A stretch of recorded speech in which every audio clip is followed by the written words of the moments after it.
प्रस्तुत करूंगा, क्योंकि आज हमारे भाई हमारे बीच नहीं रहे, इसका खेद हमें है। जब भी सत्या भाई से मेरी बात होती थी तो बार बार मुझे निमंत्रण देते थे कि अध्यक्ष जी एक बार हमारे गांव जरूर आओ, और मैं आया तो ऐसे समय में कि भाई के चरणों में श्रद्धा सुमन अर्पित करने के लिए आया। इस बात का खेद है मुझे। अब मैं इस कार्यक्रम को आयोजन करने वाले हमारे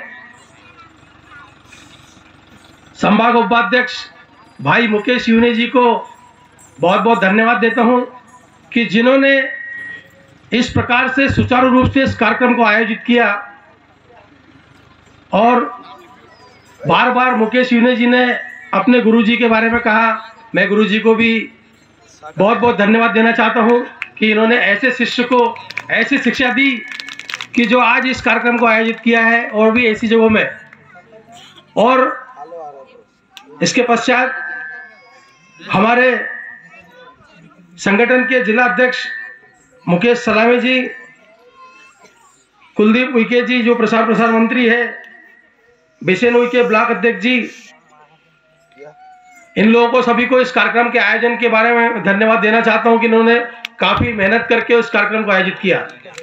तत्पश्चात मंच पर उपस्थित हमारे मार्गदर्शक और बड़े भाई आदरणीय कड़वा जी, जो इस संगठन के जनशक्ति आदिवासी युवा संगठन के जनक, उसके संस्थापक हैं, और हमारे बीच महाराष्ट्र से प्रदेश अध्यक्ष पधारे विनायक दादा को मैं मंच पर उपस्थित है। मैं आदरपूर्वक इनको प्रणाम करता हूं कि ये महाराष्ट्र से चल करके हमारे मध्य प्रदेश के अंदर इस कार्यक्रम की शोभा बढ़ाने के लिए पधारे हैं। मैं भी इनका तहे दिल से धन्यवाद देता हूं। आदरणीय उइके जी के बड़े भाई, हमारे बड़े भाई, वो भी आदरणीय हमारे बीच पधारे हैं। इन्होंने हमारे कार्यक्रम की शोभा बढ़ाई है, इनके लिए उनको भी कोटि कोटि धन्यवाद। अब हमारे संगठन की रीढ़ की हड्डी, हम सबको चलाने वाले, संगठन को चलाने वाले भाई रवि भाई को मैं कोटि कोटि सलाम करता हूं। अब मेरा कहना यह है, मुझे प्रदेश अध्यक्ष पद से नवाजा जाता है, लेकिन मैं आपसे बोलना चाहूँगा, सभी भाइयों को, बहनों को, माताओं को, बुजुर्ग साथियों को सेवा जोहार। मैं प्रदेश अध्यक्ष नहीं, प्रदेश सेवक हूँ। मैं पूरे प्रदेश के समाज जनों की सेवा करने के लिए, अपने जीवन की कुर्बानी देने के लिए तैयार हूँ। मैंने सब कुछ छोड़ करके समाज के लिए 24 घंटे तैयार हूँ। लेकिन मेरा निवेदन है कि मेरे जितने भी कर्मठ साथी हैं, वो हमारी कुर्बानी को थोड़ा ध्यान दें।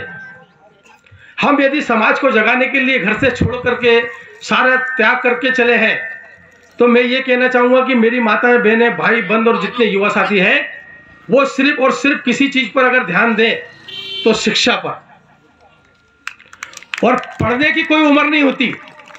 जो भाई हमारे बीच आज 20 साल का, 25 साल का बैठा हुआ है, या गांव में जो 20-25 साल की उम्र के लोग, नौजवान साथी हैं, उनको पढ़ने में कोई ऐतराज नहीं है। और पढ़ाने के लिए हम अभी व्यवस्था बनाएंगे।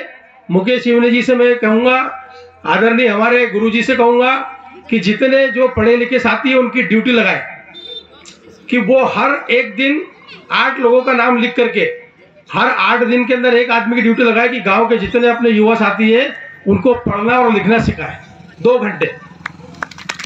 इससे क्या होगा कि वो जो अशिक्षित, उनके ऊपर लेवल लग गया है अशिक्षा का, वो पूरा हट जाएगा।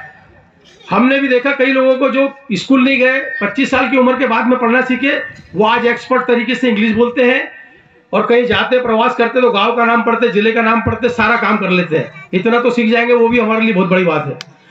माता बहनों से निवेदन है कि अपने बच्चों को पढ़ाने के लिए संकल्प ले। आज बड़ादेव जयंती, स्थापना जयंती दिवस है।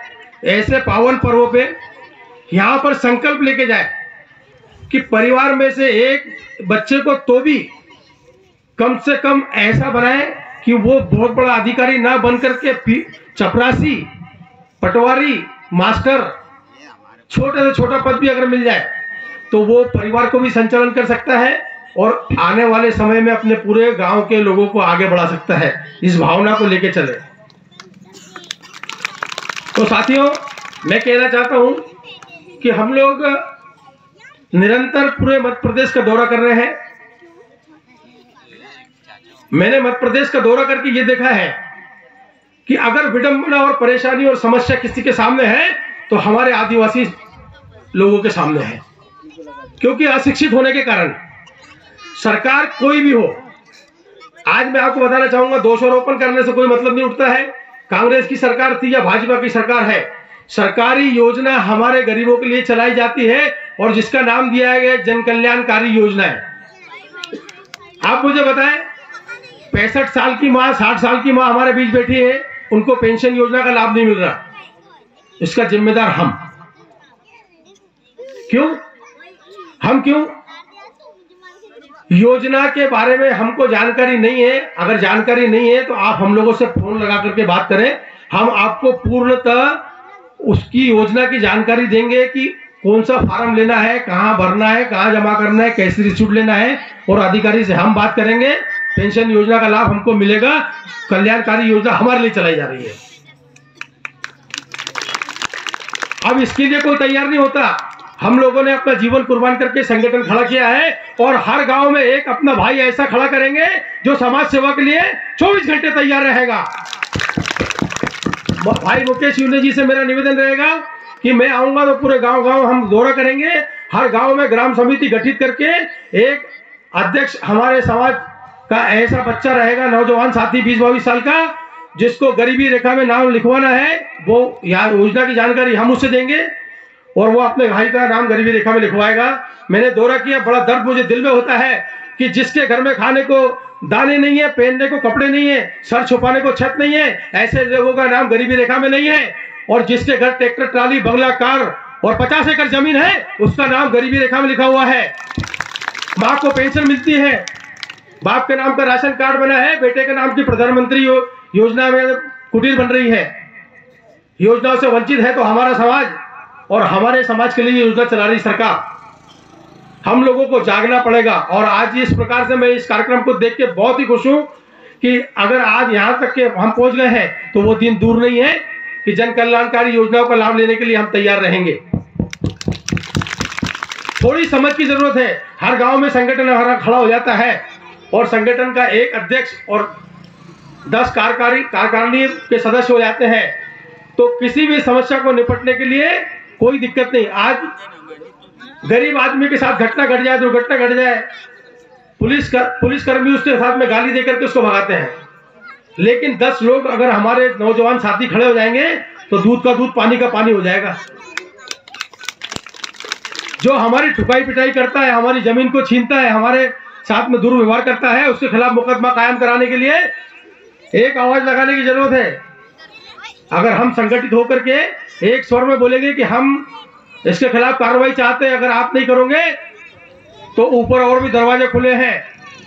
आपने बात नहीं मानी तो एसपी साहब के पास जाएंगे, एसपी साहब ने नहीं मानी तो हम प्रदेश स्तर के ऊपर डीजीपी बैठे हैं, आईजी बैठे हुए, तमाम सारे पदाधिकारी बैठे हैं, और नहीं तो फिर हमारे संगठन के और भी पदाधिकारी बैठे हैं। आप हमको लिख करके दें, हम बात को आगे बढ़ाएंगे। इसलिए पीछे हटने की जरूरत नहीं है। मैं अपने जवान साथियों के लिए, नौजवान साथियों के लिए 2 पंक्ति के अंदर अपने अंतरात्मा की आवाज से कहूंगा कि देखिए, आज हम आए, लोग देखेंगे, बोलेंगे उनके प्रदेश के अध्यक्ष आए थे, हो अल्लाह करे चले गए। लेकिन मैं अपने साथियों को इतना मजबूत करना चाहता हूं कि वो अगर जरा से भी कोई परेशानी आए तो हमको कॉल करे, कोई दिक्कत नहीं है, हम बात करेंगे और तत्काल समस्या का निराकरण का रास्ता बताएंगे। इसलिए कहना चाहता हूं कि जो आदमी एक बार हमको जीवन मिला है, बार बार नहीं मिलने वाला।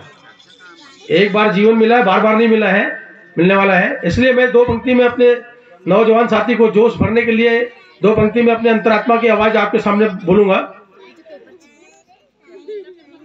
गम की आगोश में जो पलते हैं, गम की आगोश में जो पलते हैं वो दुनिया का रूप बदलते हैं। चाहे लाख पीछे और राहों में काटे, चलने वाले जरूर चलते हैं साथियों। इसलिए कोई चीज आड़ में ना आए। यदि हमारे साथ में अन्याय हुआ है तो पैदल चल करके भी हम थाने जा सकते हैं, कोई बात का वो नहीं है। हर हमेशा आदमी अलर्ट रहे, तैयार रहे। हम 24 घंटे आपके साथ में हैं। समय बहुत है, समय बहुत कम है। अतिथि और भी ये बोलने वाले, मैं अपना समय मंच को सम्मान पूर्वक दान करता हूं और अपने वादी को विराम करता हूं। सबको सेवा जवाहर।